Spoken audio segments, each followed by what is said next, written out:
Anda kembali menyaksikan We Talk, Woman Empowerment Talk. Bersama saya Laura Luis. Hari ini saya berasa keren banget pemirsa. Ada yang tahu kenapa? Karena saya bersama dua perempuan yang super keren.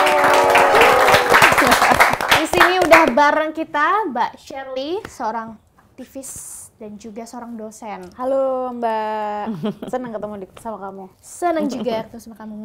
Oke, di sebelah Mbak Shirley ada yang gak kalah keren pemirsa. Ada Mbak Zoya Amirin, seorang psikologi dengan kekhususan ilmu seksologi. Selamat pagi, siang, sore, malam. Bukan disesuaikan dengan pemirsa yang nonton ya. Kali ini kita akan bahas seputar perempuan nih, karena kita perempuan semua ya. Ada aktivis, ada psikologi. Kalau digabung jadi Widih. Apa tuh? keren banget ya, karena memang seorang aktivis itu membutuhkan psikologi juga, benar nggak? Karena kan kalau kita jadi aktivis, kita sering viral di mana-mana ya, apalagi membahas politik yang tentunya juga Setuju. pro dan kontra. Pasti juga butuh keamanan mental, benar nggak? Mbak Zoya? Siap. Betul. Ya, kita kan Mbak Shirley Kayaknya semua butuh. Siapa sih yang nggak butuh sih ya? yang nggak butuh? Betul. Betul. Ini sebagai presenter butuh nggak? Iya. Kita Mbak Shirley dulu nih. Mbak Shirley mungkin boleh dijelaskan ini sehari-hari profesinya seperti apa, ngapain aja gitu. Sehari-hari Shirley dosen, ikut mengajar dan belajar juga. Terus dapat amanah juga beberapa kesempatan untuk hadir di seminar, bertemu sama teman-teman muda. Terus bareng teman-teman juga bikin konten dan sedang persiapan melanjutkan S3. Mohon doanya Asik kepada banget. Mbak Zoya, Amin, mohon amin, doanya amin. dan kepada teman-teman semua. Oke, Mbak Shirley kayak aku bilang tadi ya, kan pernah viral, pernah menjadi perempuan yang vokal gitu ya. Ya tentunya ini respon semua orang belum tentu sesuai dengan apa yang kita harapkan. Nah itu gimana Mbak Shirley menghadapinya atau mengkondisikan diri dengan komen-komen itu misalnya? Kalau dulu awal-awal Shirley masih agak kaget gitu Mbak, kan banyak yang setuju dan tidak setuju kan banyak ya kalau di politik, dan itu adalah hal yang wajar. Yes. Nah kalau sekarang udah ya udah, itu adalah sebuah realitas, yang setuju ya udah, yang nggak setuju ya kita lihat ini nggak setujunya karena apa. Kalau dulu yang nggak setuju diapain, share? Kalau dulu mungkin bahasanya hate comments itu agak sedikit terlalu overthinking gitu loh Mbak. Jadi aduh ini jangan-jangan Shirley lagi yang salah. Apa kata orang atau apa kata netizen itu benar-benar masuk ke hati dan pikiran Shirley. Oh iya. Padahal di sosial media itu ternyata beda konteksnya dengan kalau kita ketemu langsung. Iya, gitu. kalau misalnya kita lagi debat apa segala macam Iya, kan jelas ya konteksnya. Kan? Nah kalau itu kan pertama itu beneran orang apa enggak? Maksudnya yang Troll. nulis ya bisa jadi sebetulnya ya itu adalah ya booth mungkin, intinya adalah ya nggak usah terlalu dimasukin ke dalam hati pikiran. Yang kedua adalah kalau itu logis dan sesuai dengan konteks, ya bisa jadi perbaikan Shirley. Tapi kalau misalnya yang Shirley ngomongin A, yang dia komentarin B, ya kan nggak nyambung ya Mbak. Ya udah, nggak apa-apa. Apalagi yang cocok logi, Apalagi yang cocok logi. Males banget. Dan yang ketiga, di sosial media itu kan ada istilah bahwa salah satu yang membuat dia ke tengah itu semakin banyak engagement dan dia diomongin kan gitu ya Mbak Laura. Nah otomatis ketika makin banyak yang setuju dan tidak setuju, algoritmanya kan naik ya. Jadi kalau dulu saya agak takut, agak khawatir, agak anxiety dengan setuju dan tidak setuju. Kalau sekarang oh ya udah, itu tanda bahwa we are on the right track, karena itu jadi diomongin sama orang gitu sih. Ini tadi lagi kayak konseling berdua ya. Maaf ya, agak-agak keenakan. Oke, kalau Mbak Zoya mungkin boleh ceritain sehari-harinya ngapain aja? Wah, kalau sekarang sih paling banyak konseling kali ya prakteknya gitu ya. Saya ada beberapa tempat praktek gitu yang berhubungan dengan mental health, dan udah pasti kan namanya juga psikologi, udah pasti urusannya sama mental health gitu ya, dan seksologi gitu. Karena ya seperti kita tahu sendiri, seksualitas itu masih ada yang tabu banget gitu ya, nggak mau ngomongin. Jadi begitu udah ada urusan sama seks kayak pernikahan ya dan sebagainya, itu baru konseling gitu. Jadi karena banyaknya mitos di Indonesia yang ampun-ampun dengan semua kayak obat kuat, mujarab apa segala macam ya, giliran udah pakai itu apa segala macam, terus ternyata nggak bisa juga menambah keharmonisan rumah tangga dan sebagainya, sehingga ya kalau datang kurang lebih ya pasangan gitu ya, baik orang itu untuk menghadapi. Kalau saya sih lebih menikmati itu, sama kayak ngambil studi-studi gitu ya, mengikuti conference ya, atau misalnya menghadiri conference ilmiah itu yang paling signifikan ya kita ya. Kalau misalnya ini aja ya dosen pasti lebih harus lagi, saya kan cuma dosen tamu kadang-kadang gitu. Itu pasti menghadiri conference dan segala macam itu bisa bertemu dengan sesama ahli yang kurang lebih bisa untuk sharing kasus gitu dan problem, itu membantu banget untuk membantu membantu klien-klien saya sih. Oke. Mbak Zoya berarti udah banyak banget ya dengerin keluhan-keluhan, curhatan-curhatan perempuan pastinya ya. Oh iya. Nah, apa sih permasalahan yang paling jadi masalah deh gitu bagi perempuan selama ini Mbak Zoya mendengar kisah mereka? Kalau specifically tentang seks gitu ya, saya sedihnya bahwa perempuan itu banyak mengalami, saya sebut sebagai secondary trauma atau trauma kedua. Jadi justru perempuan banyak mengalami ketakutan dan trauma akibat perkataan orang lain, bukan yang dia alami sendiri. Dan itu real. Kadang-kadang orang yang mengalami secondary trauma justru bisa jadi dia stresnya, depresinya itu jauh lebih parah daripada orang yang mengalami trauma itu sendiri. Kayak misalnya yang paling sering saya hadapi itu adalah trauma ketika hubungan seks pertama. Gitu ya.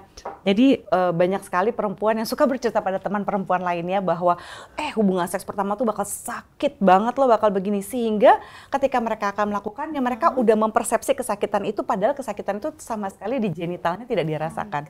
Which is itu sedih kan gitu. Jadi kalau saya sering tanya, oke, perihnya di mana? Ini di mana? Baru, oh iya ya, sebenarnya sih belum perih. Terus ketakutannya ada di mana? Iya, karena teman saya, kakak saya, cici saya, cece saya gitu ya, Ayu, apa segala macam. Jadi saudara-saudaranya sudah bercerita atau teman-temannya sudah bercerita tentang rasa sakit gitu misalnya. And I think this is sad loh, udah 2025 loh. Itu kenapa? Berarti karena edukasi kah atau? Ya karena edukasi, ya karena mitos, ya kan edukasi yang tidak kesampaian. Betul. Jadi orang sering menyamakan edukasi seks itu sama dengan pengalaman seks. Ya, jadi seolah-olah kalau dari pengalaman seks ya berarti saya kalah dong sama orang-orang yang udah seks berapa ratus kali misalnya, berapa ribu kali gitu. Ya kan, jadi pengalaman seks seseorang ketika orang mengalami hubungan seksual itu tidak semerta-merta menjadi sebuah fakta loh. Menjadi sebuah ilmu ya. Terus udah gitu seringkali nih, ini kata-kata yang saya paling sedih, hampir semua perempuan yang hubungan seksnya bermasalah ketika dari awal pernikahannya, lalu bilang gini, saya nyesel, tau gitu saya dulu jadi perempuan nakal. Loh, tunggu. Ini lebih nggak nyambung lagi, saya bilang jangan-jangan. Nggak usah jadi perempuan nakal tuh maksudnya gimana nakal tuh? Ya maksudnya tau gitu saya punya hubungan seks aja banyak-banyak gitu, biar saya udah paham dan ini dan itu. Saya bilang, loh enggak juga, kalau value kita berbeda kenapa?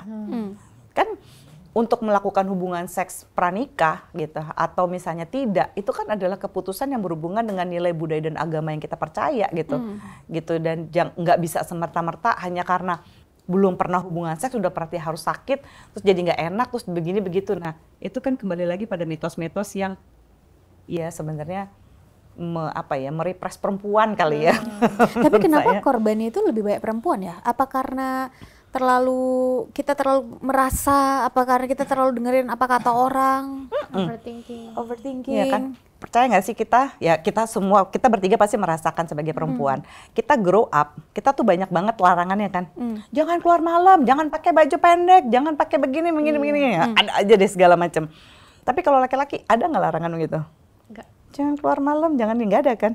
Banyak kan kita dilarangnya. Nah bayangkan begitu kita nggak pernah boleh ngomongin seks. Kalau kita ngomongin seks kita kayaknya jadi bandel, liar, ya kan. Kita nggak boleh ngomongin seks, kita merepress semuanya itu karena culturally seperti itu. Ya kita grow up, kita udah jadi gadis remaja, akhirnya jadi dewasa muda. Nah pandangan-pandangan budaya seperti ini kacau. Ya. Betul. Menurut aku patriarki mengacaukan si laki-lakinya itu sendiri, demikian juga perempuan gitu. Jadi budaya, mitos-mitos ini sangat-sangat merugikan perempuan gitu. Makanya itu juga kalau kita bahas Gen Z ya, itu kan rata-rata sekarang lagi Gen Z ya yang di zaman sekarang ini.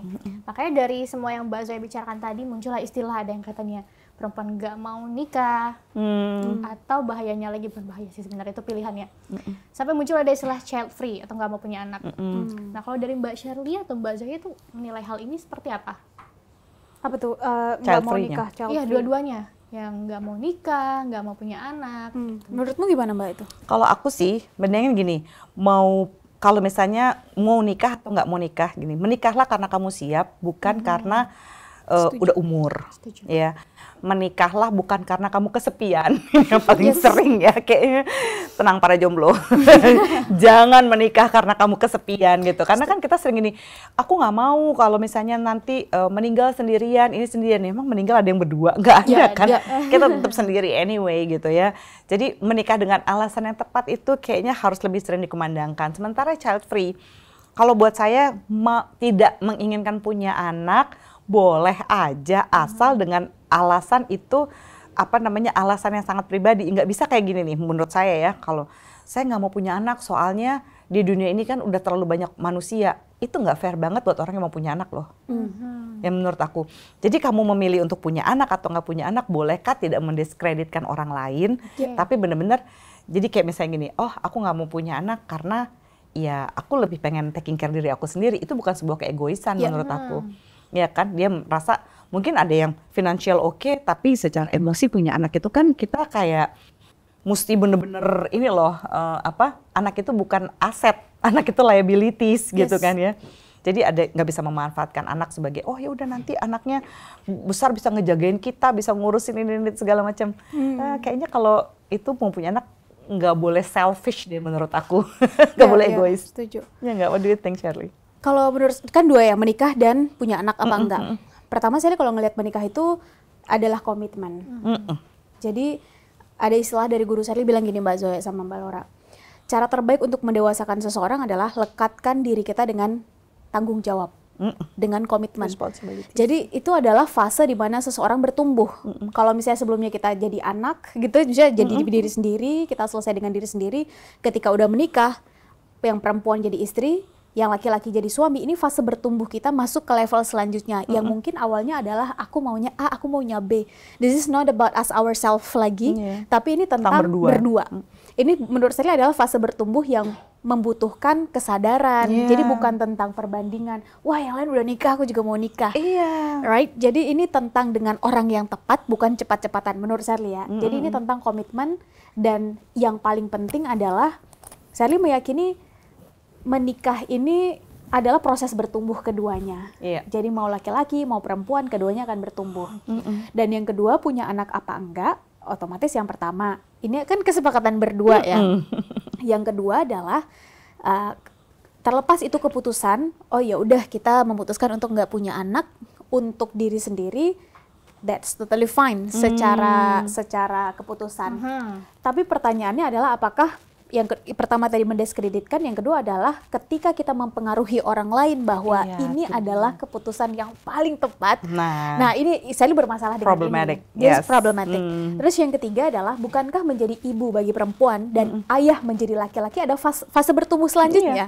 Jadi bagi Shirley, jangan-jangan nanti dalam konteks hidup manusia nanti akan ada fase bertumbuh yang mungkin agak mandek atau akan agak lama karena kita ya udah tentang berdua aja. Tanggung jawabnya ini adalah tentang berdua. Ketika ada yang baru di keluarga, misalnya anak, ini menurut saya adalah satu fase bertumbuh lain di mana kita mencoba untuk growing someone together. Benar. Dan itu tantangannya lebih lagi. Jadi naik level lagi dalam bertumbuh gitu. Jadi yang awalnya kita sendiri, selesai dulu dengan diri sendiri. Mencoba lihat apa sih trauma-trauma kita masa lalu gitu. Jangan sampai nurunin trauma. Dan banyaknya tuh kayak gitu Mbak Laura. Ternyata kita belum selesai dengan diri sendiri karena tuntutan sosial gitu ya. Orang-orang udah kapan nikah, udah lulus dan lain-lain. Seolah-olah mengikuti tuntutan sosial malah jadi lebih berat gitu. Dan yang paling penting tadi saya kira belajar dari Mbak Zoya bahwa setelah menikah ini ada banyak hal, salah satunya mungkin dalam hubungan seks ya, tapi kan kemudian ada banyak hal yang perlu dipersiapkan. Pertanyaannya, sesiap apa kita untuk masuk ke level bertumbuh selanjutnya? Dari yang sendiri jadi istri, dari yang sudah istri jadi sudah punya berproses, anak. Karena kalau nggak siap, jangan-jangan nanti kita malah kembali menjadi lebih anak-anak dari sebelumnya gitu ya. Karena banyak orang yang lupa juga. Nggak ada anak yang minta dilahirin loh di dunia ini, jangan lupa. Bener sih. Gitu. Jadi kalau misalnya kita udah siap, kita belum siap gitu. Saat anak itu lahir gini, kok kamu tuh ribet banget begini-begini, kayak hey, dia nggak pernah minta dilahirin. Kalau dia bisa ngomong, emang aku minta dilahirin mah gitu. Nggak pernah minta dilahirin, ya kan? Kita yang iya. bertanggung jawab melahirkannya, kita juga harus bertanggung jawab untuk lebih taking care kali Betul, ya. betul. Itu yang harus dipikirkan serius menurut aku. Ya keren banget ya dari tadi pembahasan kita nih, aku sampai merinding loh. Dan tentunya dari tadi aku mendengar Mbak Zoya sama Mbak Shirley ngomong ini, aku memang merasa kalau memang kalian tuh pantas menjadi perempuan yang inspiratif. Kalian merasa nggak sih kalau Mbak Zoya maupun Mbak Shirley ini adalah sosok yang inspirasi banyak perempuan? Kalau dari diri pribadi gimana? Kalau aku nggak berasa. Syukur aja sih kalau ada yang mau merasa terinspirasi ya, tapi Syukur. mungkin karena nggak tahu ya, mungkin kayak kita menikmati aja kali ya pekerjaan ya gitu. Jadi saya juga melihat kalau saya terinspirasi juga pada perempuan-perempuan, rata-rata adalah perempuan yang sangat yang kelar sama dirinya kali ya. Yang benar-benar mau berproses, mau jujur terhadap prosesnya gitu. Itu kan which is langka ya pada zaman sekarang, apalagi dengan banyaknya media ini itu gitu. Jadi apa yang kita lihat di depan layar, di sosial media belum tentu kan aslinya tuh bener-bener seinspirasif itu gitu. Jadi kalau saya bisa menginspirasi ya syukur-syukur gitu ya. Tapi lebih penting mungkin karena ya saya menikmati apa yang saya lakukan kali ya, dan saya bener-bener menjaga profesionalisme kali ya dalam menjalankan apa yang saya lakukan gitu. And I know I'm really good with what I'm doing gitu ya. Saya bener-bener suka banget jadi psikolog, saya menikmati menjadi seksolog gitu ya, dan saya selalu nggak pernah berhenti belajar kayak Mbak Shirley bilang tadi sih. Kalau gitu apa yang kira-kira ini bikin Mbak Zoya ini akhirnya memutuskan atau kepengen jadi seorang psikologi? Begitupun dengan Mbak Shirley, apa yang akhirnya bikin kepengen untuk jadi aktivis, jadi perempuan yang vokal, atau bahkan jadi dosen gitu? Ini vokal kayaknya terberi deh dia dalam proses. Shirley kayaknya kalau dibalikin ke cita-cita, Shirley nggak pernah kepikiran untuk jadi, kalau sekarang mungkin istilahnya dibilang aktivis, konteksnya mungkin di sosial media gitu ya, menyampaikan apa yang jadi pikiran Shirley, opini Shirley terhadap apa isu-isu terkini. Tapi kalau ditanya apakah pernah dulu 10-15 tahun bercita-cita menjadi orang yang speak up di sosial media, jawabannya enggak sih Mbak. Nggak pernah kepikiran. Shirley teringat SD itu Shirley pengen jadi pilot. Ketika udah SMP, cewek loh mau jadi pilot, sakti kan dia. Makanya masih anak-anak kan, imajinasinya masih banget semua. Keren loh mau jadi pilot. Bisa cita-cita orang biasanya dokter, cewek-cewek guru gitu. Pilot, wow. Pilot. Mungkin karena terinspirasi dari tontonan kali ya, mungkin. Terus lanjut lagi masuk ke SMP, SMA, kepengen jadi duta besar. Makanya saya ngambil hubungan internasional dulu. Nah, di proses kuliah inilah mulai kayak ditantang berpikir kritis. Kamu kenapa mau jadi duta besar? Apa yang mau kamu kejar dari situ? Posisi, jabatan, what's the impact? Atau impact gitu. Ditanya terus, akhirnya setelah 5 kali ditanya, jawaban why yang kelima ini sebetulnya sesuatu yang sangat dekat. Terus ditantang lagi sama mentor saya, Mbak Laura. Kalau misalnya 10 tahun ke depan, ketika kan everything changes. Kata Franklin, if we are finished changing, then we are finished. Saat kita manusia berhenti berubah, kita selesai. Nah, kalau 10 tahun ke depan, ternyata untuk melakukan yang kamu cita-citakan itu, profesinya bukan duta besar. Kamu siap nggak? It's not about profession. Ini bukan tentang profesi. Jadi kalau sekarang nih, misalnya Gen Z, Gen Alpha, sudah berhubungan sama AI, bisa jadi 10-15 tahun ke depan akan banyak banget profesi yang hadir dengan adanya AI. Dengan hubungannya AI, right? Jadi akhirnya dari situ ya udah, nanti kamu ikutin aja agile dengan segala perkembangan zaman.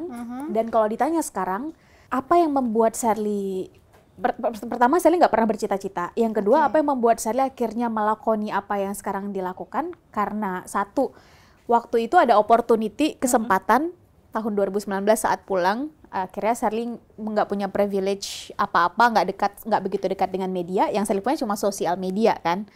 Akhirnya ya udah coba deh dari yang paling terdekat menyampaikan apa yang jadi pikiran, dan ternyata gayung bersambut. Dan yang kedua, apa yang akhirnya hari ini membuat Shirley jadi cukup bersemangat untuk menyampaikan, kan core-nya adalah edukasi anak muda, social impact. Akhir-akhir ini bicara tentang perempuan.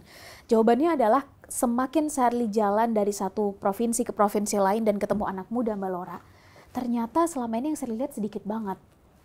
Yang Sherly lihat tuh cuma tipping iceberg. Yang terjadi ternyata bisa jadi ada anak perempuan di usia 14 tahun, ternyata dia udah dinikahkan dengan orang tuanya, dengan orang yang dia nggak kenal, ternyata nikah kontrak cuma 1-2 tahun, setelah itu dia selesai, dan dia bilang, Mbak Sherly, saya bukan nggak mau punya cita-cita, saya mau punya cita-cita, tapi sekarang saya udah punya anak, dan sayang juga harus gimana?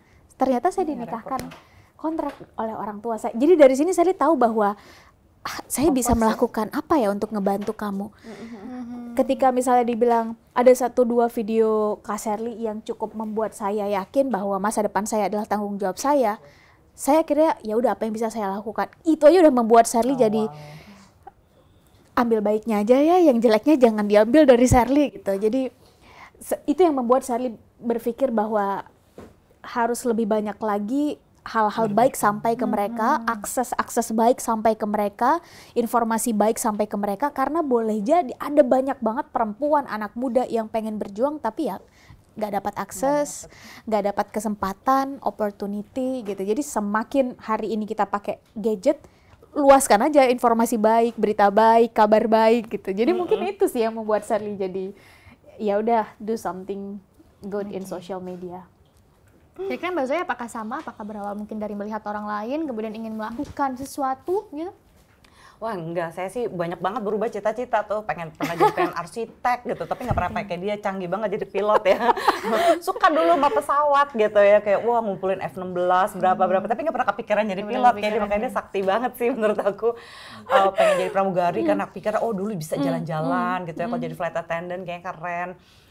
Terus ya gitu pas SMP pas SMA, begitu udah mau lulus saya justru lebih kepengen ambil ini hubungan internasional karena saya pengen jadi dubes, karena pikir kan aduh luar negeri asik kali iya gitu ya, bisa menghubungkan orang gitu, ngebantuin komunikasi antar negara dan segala macam.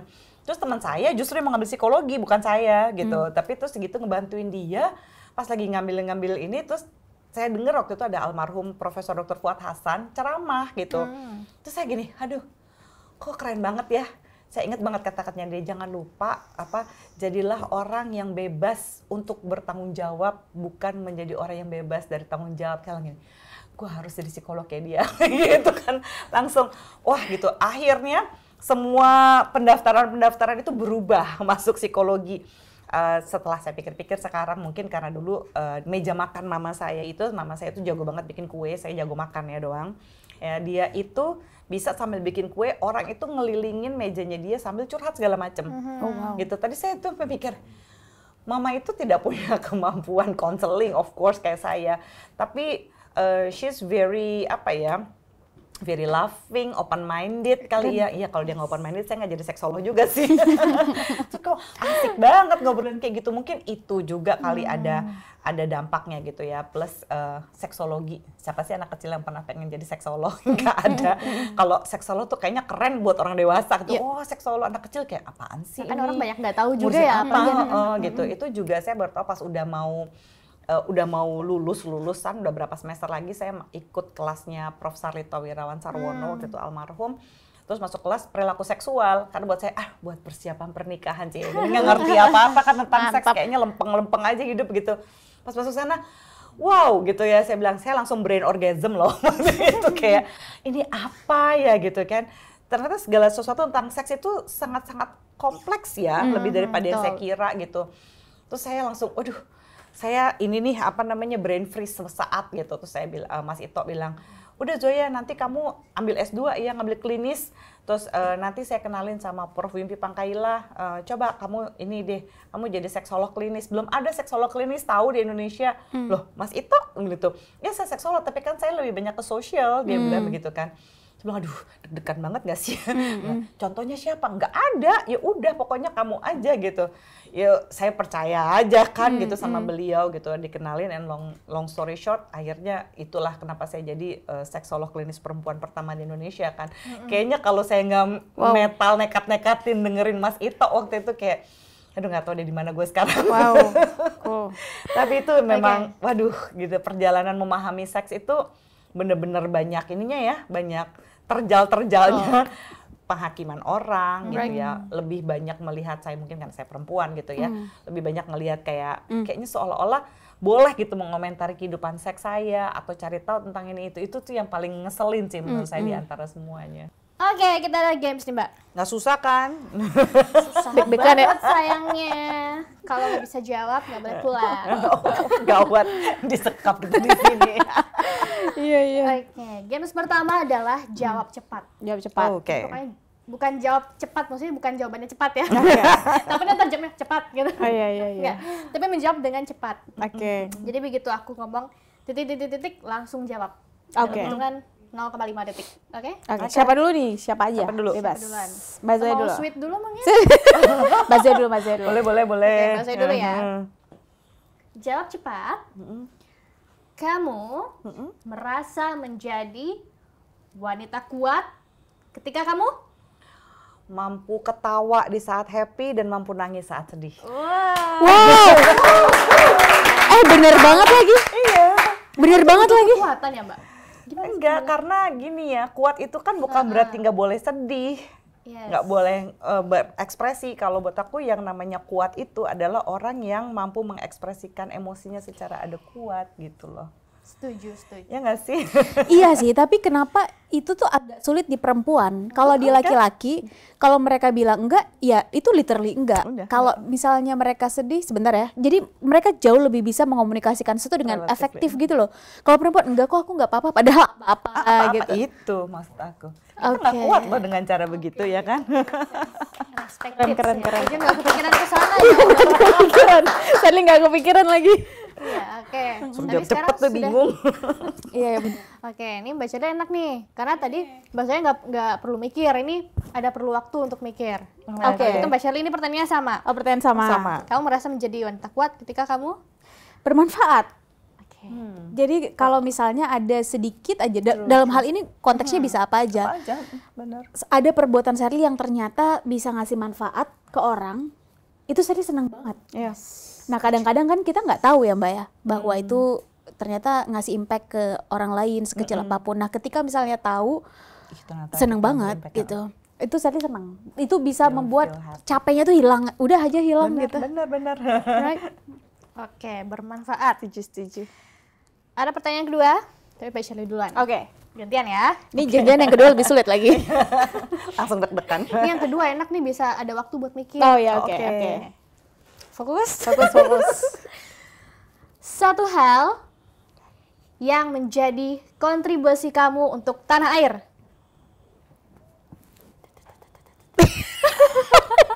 Apa ya? Mengkritik pemerintah. Nggak gini. Misalnya logikanya gini, di negara demokrasi ini kan nggak bisa semuanya mendukung. Iya, setuju. Harus ada, itu tanda kita sayang, itu tanda kita peduli gitu loh. Jadi kita pengen ada perbaikan ke arah yang lebih baik gitu. Semoga ini habis ini nggak apa-apa ya teman-teman. Gak apa-apa dong, mengkritik kan nggak apa-apa.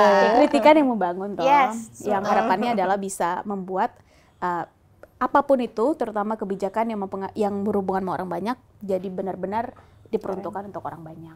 Keren, good job Mbak Shirley. Deg-degan sekali habis ini, habis video ini tayang. Gak apa-apa dong, keren dong. Gak semua orang berani dan gak semua orang bisa melakukannya in the good way. Begitu Mbak Zoya. Amin. Satu hal yang menjadi kontribusi kamu untuk tanah air. Pencerahan kayaknya ya. Yes. Gitu. Kalau pencerahan tentang seks edukasi, pencerahan ini juga menurut aku sih liberating ya, artinya memberikan kebebasan, memberikan kelegaan bagi orang untuk memahami bahwa oh my god, aku tuh normal, aku tuh tidak parah, aku tuh ternyata ya ternyata banyak orang yang ngalamin yang aku alamin gitu, dan itu membuat kita itu jadi lebih lebih manusiawi kali ya berproses ya. Kalau saya rasa itu adalah kontribusi dan superpower saya kayaknya deh, memberikan clarity gitu kepada orang. Secara nggak langsung juga menyelamatkan banyak orang. Tentang pikiran dia, tentang diri dan tubuh seksualitasnya sendiri. Oke, setuju. Sekarang ada this or that. Contohnya misalnya aku bilang mangga atau apel, nah pilih satu. shopping atau traveling? Traveling. I love Ini kayak kita bisa jalan-jalan bareng ya biasanya. Iya. Tapi why traveling? I like experience. Aku suka banget experience something gitu. Jadi traveling itu bukan cuma kayak negaranya atau tempatnya atau daerahnya, tapi experience the culture, experience the food gitu ya, experience the happiness. Tapi ya, buat saya traveling itu bukan healing loh. Karena kalau mau travel, kalau healingnya traveling mahal banget. Betul. Ya kan, baik healing dulu baru traveling biar enak gitu prosesnya kalau menurut aku. Nanti habis jalan-jalan duit habis sama aja stres lagi. Iya, nanti nggak seru. Terus gitu, aduh aku belum mesti healing nih gitu, pergi lagi ya. Elah, repot amat Sama hidup aja. ini. Betul. Kalau saya lihat bagi Shirley, traveling itu adalah bagian dari pembelajaran, belajar. Traveling itu mengajarkan setiap kali jalan kemana aja, saya itu selalu mencari 3 hal, Mbak. Maksudnya selalu melihat 3 hal, Mbak Laura. Pertama, saya akan lihat manusia-manusianya, karena itu akan merepresentasikan ada apa tuh di wilayah itu tuh. Jadi kalau bisa datang ke situ ketemu sama native, mau itu Ya kan? di dalam negeri, sesama dalam negeri maupun ke luar negeri. Iya. Yang kedua adalah alam. Jadi alam itu pasti akan menunjukkan dulu nih ada peradaban apa nih di sini. Akan beda wilayah yang dulunya ada kerajaan sama yang enggak tuh, manusia sama alamnya pasti beda. Yeah. Yang ketiga food. Yeah, Karena of course, ya. karena ya bagi Shirley ya mungkin karena Juga representative culture loh. representative culture gitu. Jadi setelah dari 3 itu biasanya Shirley dapat sesuatu yang baru. Aha moment biasanya ya. Jadi ya mungkin ada healingnya tuh bonus aja kalau itu membuat ya melepaskan sesuatu ya syukur. Melepaskan kepenatan ya bagus lah. Ya, tapi membuat Shirley jadi punya aha itu Shirley biasanya dapat di momen-momen ketika Shirley traveling. Terus terakhir Shirley dapat pernah dibilang gini sama guru Shirley, kayaknya kamu kurang jauh deh mainnya. Kamu jalan dulu deh.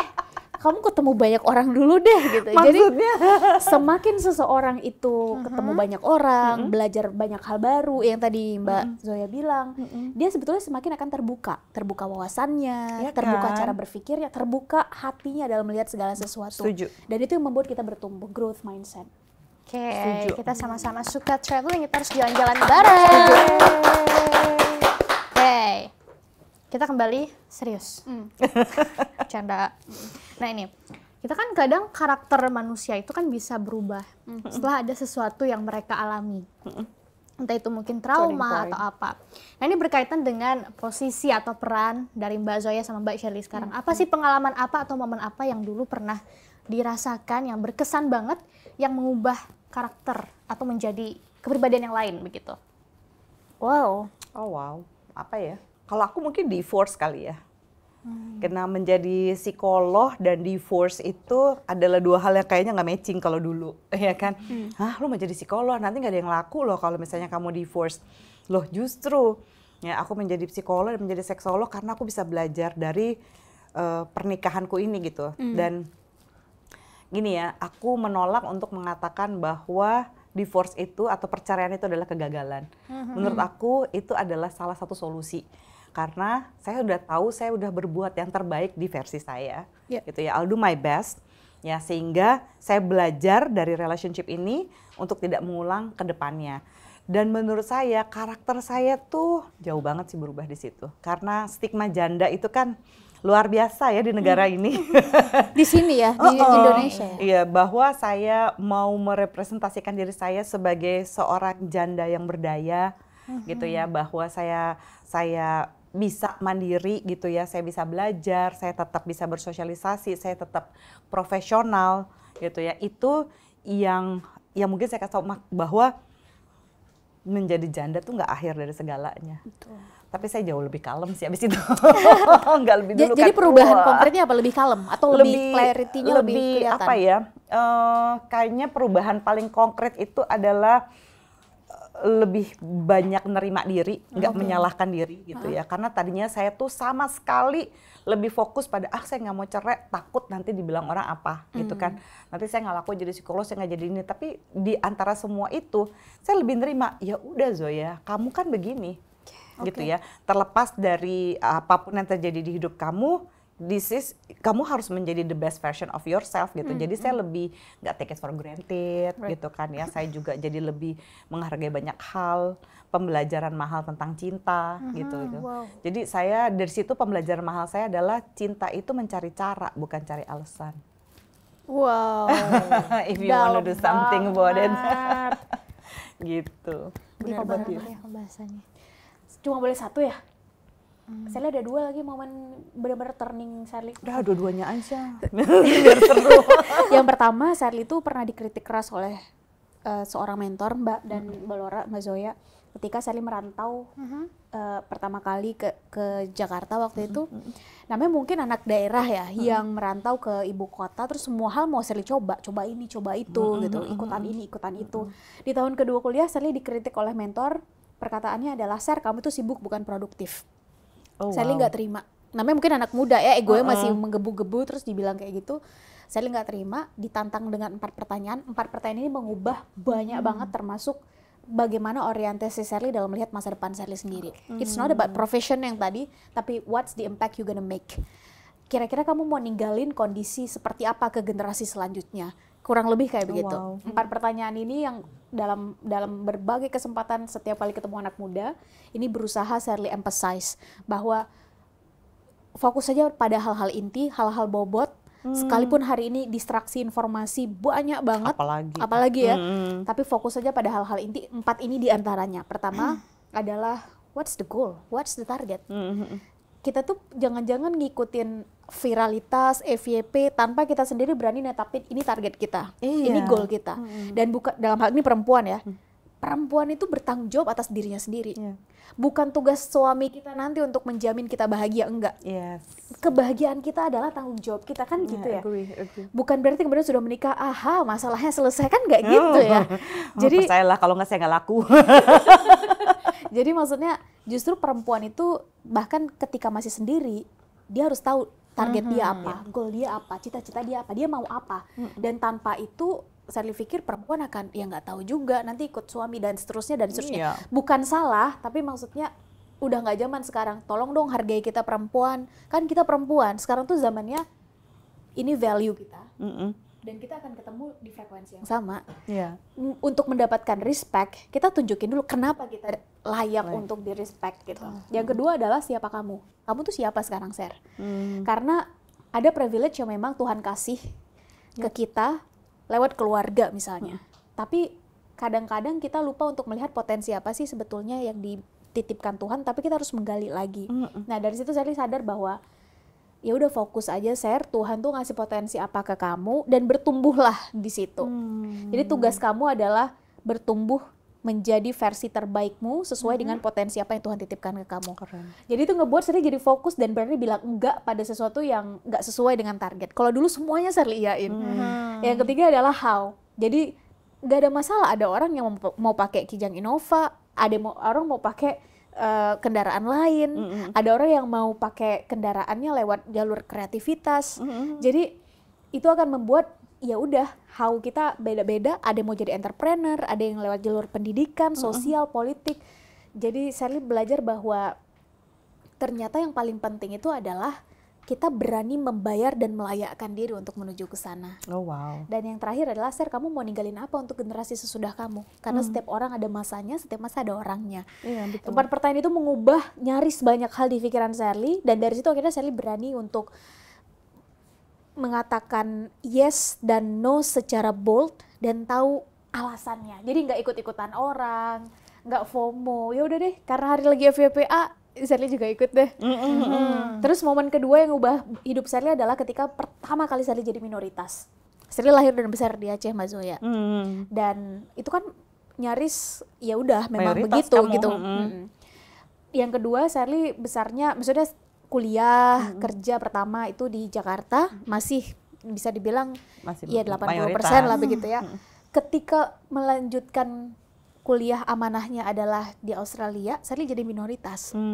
Dan Sally memutuskan untuk tinggal sama native, nggak mau sesama yang ya udah Indonesia ya, zona nyaman lah gitu. Jadi Sally tinggal sama native, sekalipun ada prinsip-prinsip yang tetap Sally jaga gitu. Jadi sesama perempuan dan sesama muslimah. Tapi dari situ Sally belajar bahwa kadang-kadang kita baru belajar toleransi ketika kita berada di perspektif sebaliknya. Jadi menjadi minoritas, termasuk tentang ya mungkin ada hal-hal, prinsip-prinsip yang kita jaga. Mungkin selama ini kita nggak melihat ada titik-titik yang jadi blind spot. Oh gini ya ternyata jadi minoritas. Jadi dan berani mempertanyakan kenapa. Karena saya duluan belajar sholat daripada kenapa harus sholat.